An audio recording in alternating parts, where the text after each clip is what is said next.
Maayong buntag, magluto di ay ko karon kay tingpaniud to na sa amoa maglungag na pud ko og kanon. Mao na pirmi ang akong gibuhat diri sa among balay. Ako na nang gikilisan.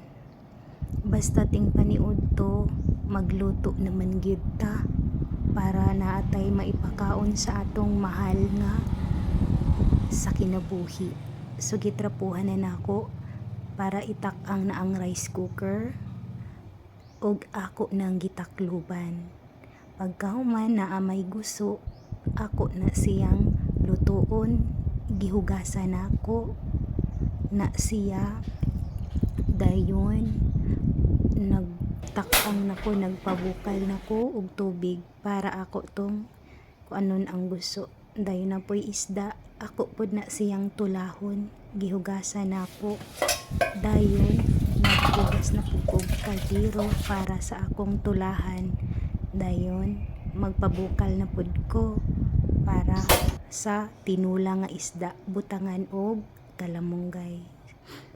Dayon gibutangan sa nako ang akong isda ug asin para mosurop ang kaparat niini og lami siya ibutang sa tinula.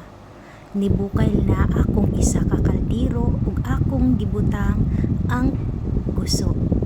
Naghagpat dayon ko aning kalamunggay para isagol sa akong tinula. Nagbukal naman akong tinula, gilunod na ko una ang mga isda. Paghuman ani, nabukal na pud siya, then ako na pud siyang gibutangan og kalamunggay ug asin. Dayon akong gitilawan ug akong gihukad. Ug mao ni akong tinula, gahukad dayon ko og kanon para mukaon ako. Dayon ni akong gusto nga akong giluto. Salamat.